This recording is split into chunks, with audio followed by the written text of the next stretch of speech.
बच्चों and good morning my dear friends. I hope आप घर पे बहुत ही अच्छे होंगे।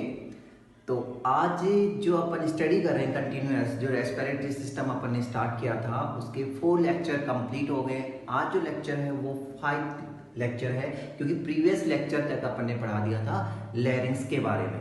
तो लैरिंग्स कंप्लीट हो गया था क्योंकि वो कार्टिलेज का बना हुआ है। तो लैरिंग्स के बाद में जो आएगा उसके बाद अपन स्टडी करते हैं। तो लैरिंग्स के बाद में अपन स्टडी करेंगे ट्रेकिया।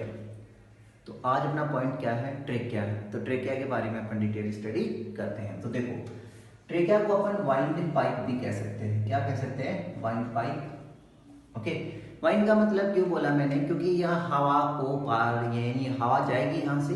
ओके, तो ट्रेकिया क्या होती है? श्वास नली। आप हिंदी में इसको श्वास नली बोल सकते हो। ट्रेकिया क्या होती है? 10 से 12 सेंटीमीटर लॉन्ग होती है। एक लॉन्ग ट्यूब लाइक स्ट्रक्चर होती है जिसको अपन ने क्या बोला है? ट्रेकिया का है, श्वास नली। एक्सटेंड नेक, यानी नेक से होती हुई, या अपन ने प्रॉक्सिमल थोरेक्स, जो थोरेक्स का जो समीपस्थ भाग है वहां तक ये फैली हुई होती है। यहाँ पे आगे देखा है, in the position of the 5th thoracic vertebrates. Yes, यहाँ पे समझो आप कि थोरेसिस जो वर्टिब्रेट है, तो यहाँ पे मैं थोड़ा सा जनरली आपको बता दूं कि वर्टिब्रेट्स क्या होते हैं, इनके बारे में आपको बता दूं। हिंदी में बोलते हैं कशेरुकाएं। तो कशेरुकाएं कितनी होती हैं? वो होती हैं 31 पेयर कशेरुकाएं होती हैं। तो वो कौन कौन सी होती है तो मैं आपको बता दूं। सबसे पहले क्रेनियल वर्टिब्रेट्स होती हैं। ओके, उसके बाद में जो होती हैं वो थोरेसिस वर्टिब्रेट्स होती हैं, जो यहाँ पे हैं थोरेसिस वर्टिब्रेट्स। जो कितनी होती है? नंबर ऑफ थोरेसिस वर्टिब्रेट देखें तो 12 पेयर्स होती हैं। कितनी होती है? 12 जोड़ी। तो 12 जोड़ी के 5वें नंबर की जो जोड़ी है, यानी 5वें नंबर की जो थोरेसिस वर्टिब्रेट्स है, उस पर ट्रेकिया क्या होता है? डिवाइडेड हो जाता है। कितने पार्ट्स में? 2 ब्रांच में। This is called two bronchi. यहाँ पे डायग्रामेटिक व्यू से देखो, ये एक ट्यूब है। ओके, जिसको अपन ने क्या बोला? ट्रेकिया। अब ये जो ट्यूब है, ये ट्यूब मान लो सपोज दैट यहाँ पे 5th वर्टिब्रेट्स है, ये अपना 5th वर्टिब्रेट्स पोजीशन मान लिया। इस 5वें वर्टिब्रेट्स पर ये कितने पार्ट्स में डिवाइडेड हो गया? 2 पार्ट्स में डिवाइडेड हो गया। तो 2 ब्रांच में डिवाइडेड हो गया ना। इन्हीं ब्रांच को अपन ने क्या बोला है? ब्रोंकी। समझ में आया आपको? तो 5वीं वर्टिब्रेट कशेरुका पर ये कितने भागों में, ट्रेकिया कितने भागों में डिवाइडेड हो जाता है? 2 ब्रांच में डिवाइडेड होता है। इन्हीं ब्रांच को अपन ने क्या बोला है? ब्रोंकी। ओके, तो that's is complete trachea, histology of the trachea. Next point आता है histology of the trachea.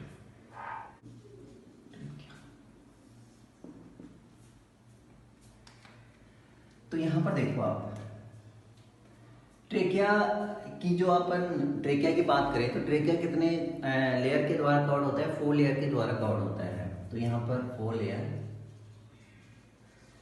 4 layer के द्वारा कवर्ड होता है। कौन कौन सी? फर्स्ट अपन देखें तो सबसे पहले है ट्यूनिका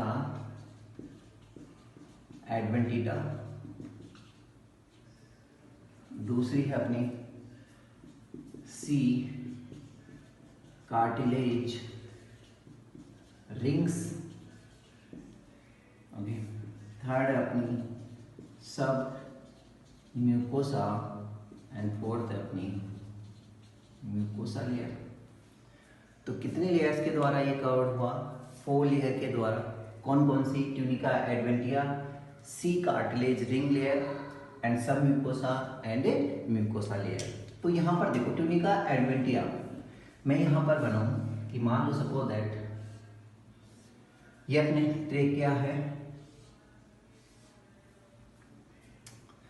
इस ट्रेकिया की सबसे आउटर मोस्ट लेयर, यानी यहाँ पर मैं एक लेयर बना दूं तो सबसे आउटर मोस्ट लेयर हुई, उस लेयर को अपन ने क्या बोला? ट्यूनिका एडवेंटिया। तो ये आउटर लेयर है और किसकी बनी होती है? वाइट फाइब्रस कनेक्टिव टिश्यू की बनी होती है। तो किसकी बनी होती है? ये वाइट फाइब्रस कनेक्टिव टिश्यू की बनी होती है। ओके, दूसरी देखें सी कार्टिलेज रिंग। सी कार्टिलेज रिंग देखो यहाँ पर इस ट्रेकिया के अंदर पाई जाती है सी सेप्ट कार्टिलेज रिंग। क्या पाई जाती है? सी सेप्ट कार्टिलेज रिंग पाई जाती हैं। ये सी सेप्ट कार्टिलेज जो रिंग होती हैं, ये क्या काम करती हैं? कार्टिलेज की बनी होती हैं। कौन से कार्टिलेज की? हाईलाइन कार्टिलेज की बनी होती हैं ये। सी रिंग, यानी जो वलय होती है सी आकार की, वो कौन सी कार्टिलेज की बनी होती है? हाइलाइन कार्टिलेज की बनी होती है। ओके, तो यहाँ पर आप समझे। यहाँ पर देखो इन कार्टिलेज जो सी रिंग्स कार्टिलेज होती हैं, इनका काम क्या होता है? इट इज वेरी इंपॉर्टेंट, ये नीट बेस का क्वेश्चन है कि यहाँ पे काम क्या होता है। तो ये क्या होती है? इस ट्रेकिया को कोलैप्स होने से बचाती हैं। तो प्रिवेंट्स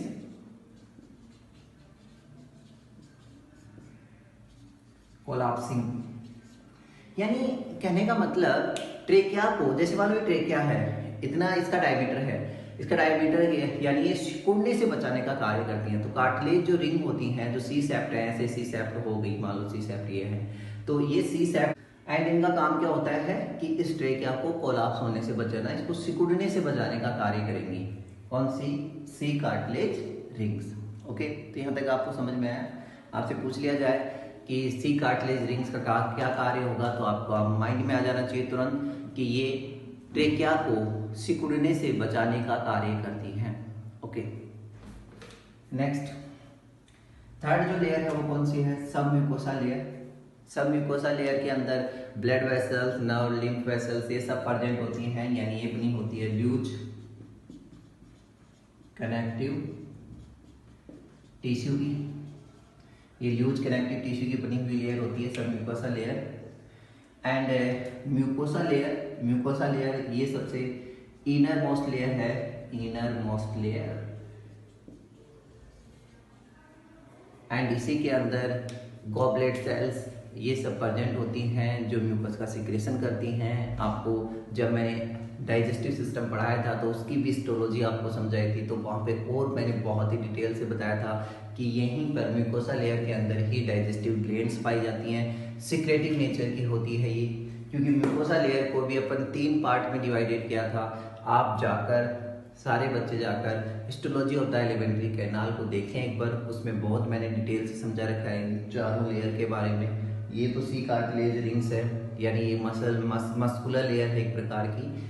ओके, तो यहाँ वहाँ पे आप देख सकते हैं ये म्यूकोसा जो लेयर है उसको भी अपने 3 पार्ट्स में डिवाइडेड किया था कि एक होती है अपनी कौन सी?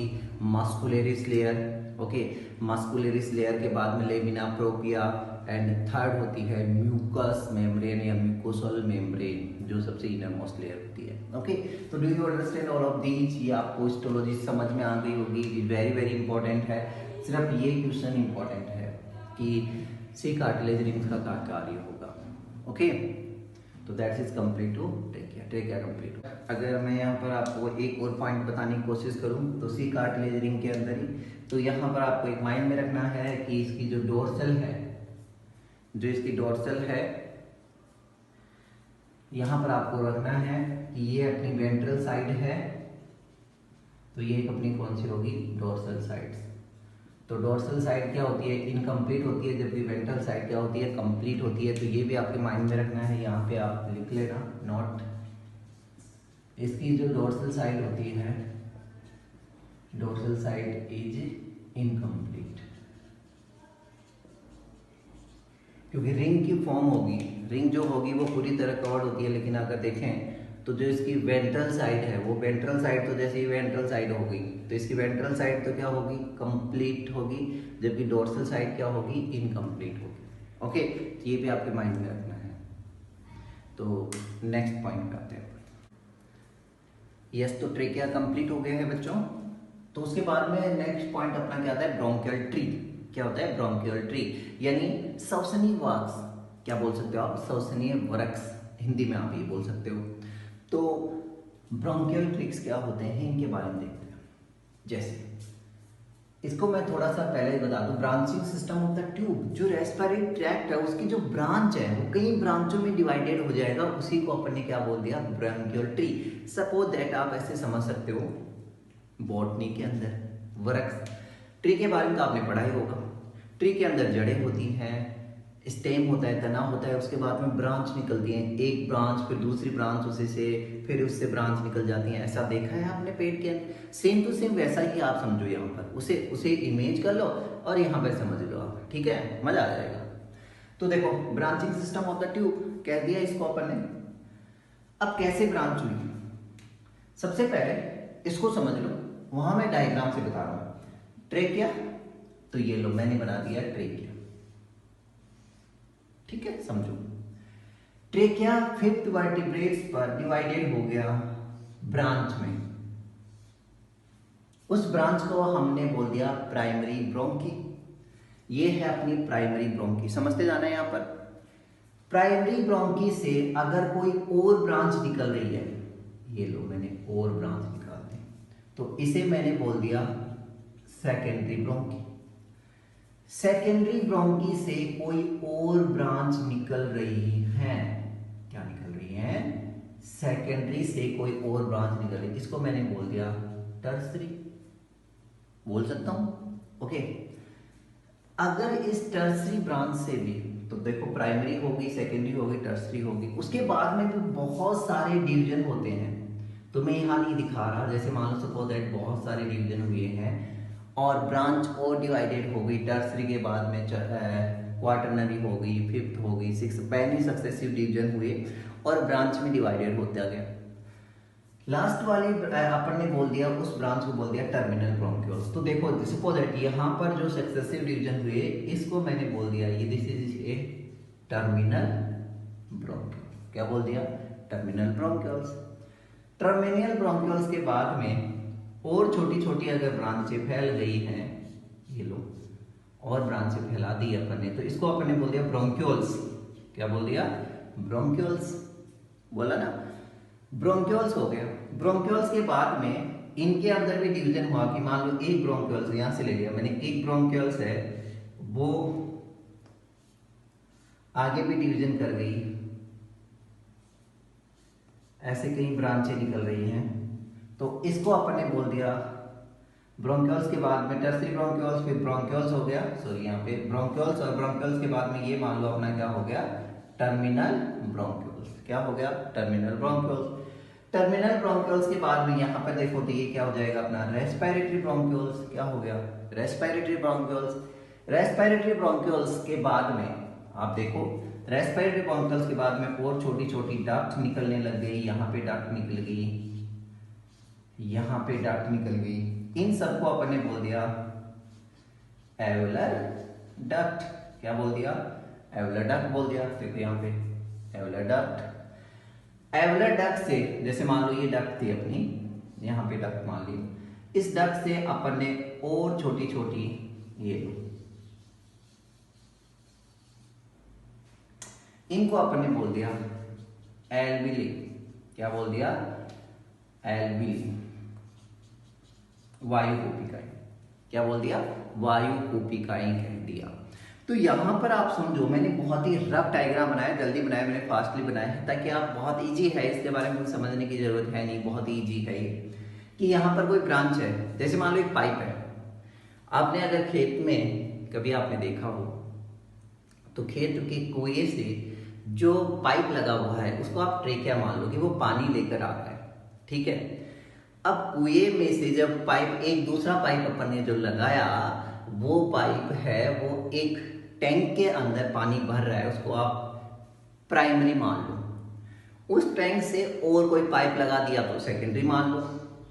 उससे और पाइप लगा दिया, और छोटे छोटे पाइप लगा दिए तो उसको आप टर्सरी मान लो। उस टर्सरी पाइप से भी एक पाइप अपन एक क्यारी के अंदर लेके दूसरी के अंदर, दूसरे के अंदर ले गए, तो उसे हमने बोल दिया भाई और छोटी छोटी ब्रांचों में बढ़ दिया, ब्रोंक्यूल्स बोलो। ब्रोंक्यूल्स के बाद में और उसको छोटी छोटी और पाइपें लगा दी तो आप उसको टर्मिनल ब्रोंक्यूल्स मान लो। टर्मिनल ब्रोंक्यूल्स के बाद में और छोटे छोटे पाइप लगा दिए तो उसको मान लो रेस्पिरेटरी ब्रोंक्यूल्स मान लो। रेस्पिरेटरी ब्रोंक्यूल्स के बाद में जो होगी वो एल्वेलर डक्ट होंगी और फिर वायु कूपिकाएं होंगी, जहां पर वो पानी जाकर इकट्ठा हो जाएगा, वो क्या हो जाएगी? वायु कूपिका हो जाएगी। यानी एयर यहां से पास आउट होते हुए कहां पर फुलफिल हो जाएगी? वायु कूपिकाओं के अंदर फुलफिल हो जाएगी। ओके, तो do you understand bronchial tree? Easy है ये, तो सबसे इजी है, इसको तो इतना डिटेल समझाने की जरूरत भी नहीं है। ओके, नेक्स्ट पॉइंट पे आ जाते हैं अपन।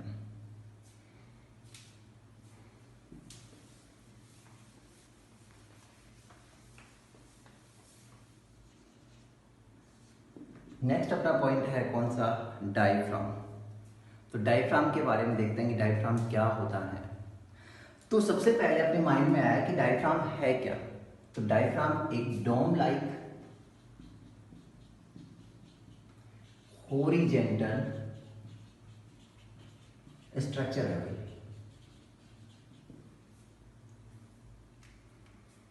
डोम लाइक गुम्बजनुमा हॉरिजेंटल संरचना है। ओके, और ये किसका बना होता है? It is maded by the phrenic muscles, या आप बोल सकते हो radial muscles. It is very very important. Diaphragm किसका बना होता है? इट इज मस्कुलर पार्ट है, ये मस्कुलर सेप्टम है। और मैं यहां पर बता दूं, सेप्टम है, पट है, सेप्टम। मैं यहां पर आपको बहुत इजी वे में समझो, कई बार क्वेश्चन आ जाते हैं यहाँ पे कि डायफ्राम है क्या। तो आपके माइंड में क्या होना चाहिए कि डोम लाइक संरचना है, डोम लाइक पटनुमा संरचना है। जो सेप्टम का मतलब डिवाइडेड करने वाली पटनुमा संरचना है। हॉरिजेंटल स्ट्रक्चर होती है, फ्रेनिक मसल और रेडियल मसल से बनी हुई सेप्टम है, पट है। Okay, yes. नेक्स्ट नोट लगा के यहां पे लिखना है कि सेप्टम वह, यानी ये जो डायफ्राम है जिसको अपने सेप्टम स्ट्रक्चर बोला है, डायफ्राम वह संरचना होती है जो थोरेसिस कैविटी, ये मान लो थोरेसिस कैविटी, और इसके नीचे है कौन सी? Abdominal cavity. ऊपर है थोरेसिस कैविटी, नीचे है एब्डोमिनल कैविटी। तो थोरेसिस और एब्डोमिनल कैविटी को डिवाइडेड करने वाली जो संरचना है, जो सेप्टम है, उसी को अपन ने क्या बोला है? Diaphragm. It is very very important है। ओके, तो यहां पर समझो कि नीचे है एब्डोमिनल कैविटी, ऊपर है थोरेसिस कैविटी। इन दोनों को डिवाइडेड करने वाली जो संरचना है ये, उसी को अपन ने क्या बोल दिया है? Diaphragm, septum. Okay, next NEET का क्वेश्चन भी आपसे यहां से आया है। नीट का क्वेश्चन भी यहां पे देख लेते हैं। नीट का क्वेश्चन आया हुआ है, ऑलमोस्ट 2016 के अंदर आया है। क्या क्वेश्चन है? यदि डायफ्राम को पंक्चर्ड कर दिया जाए, यदि डायफ्राम को पंक्चर्ड कर दिया जाए, यानी यदि डायफ्राम छिद्रित हो जाए तो क्या होगा? तो बहुत ही इजी क्वेश्चन है। क्या होगा देखो, समझो, लॉजिक समझो आप। डायफ्राम को अगर पंक्चर्ड कर दिया जाए, ये डायफ्राम है, इसको पंक्चर कर दिया तो क्या होगा? Breathing is stopped. क्या होगा? श्वास, ब्रीथिंग, आंसर आएगा आपका ब्रीथिंग इज स्टॉप्ड। श्वसन क्रिया रुक जाएगी। श्वसन क्रिया क्या हो जाएगी? रुक जाएगी। क्यों? क्योंकि जो डायफ्राम है वो डायफ्राम 70% रोल प्ले करता है किसके अंदर? ब्रीथिंग के अंदर। तो इसलिए breathing is stopped is right answer. तो यदि डायफ्राम को पंक्चर कर दिया जाए, यदि डायफ्राम को पंक्चर कर दिया जाए तो क्या होगा? तो आपका राइट आंसर आएगा श्वसन क्रिया रुक जाएगी। ओके, तो do you understand diaphragm? Okay, thank you.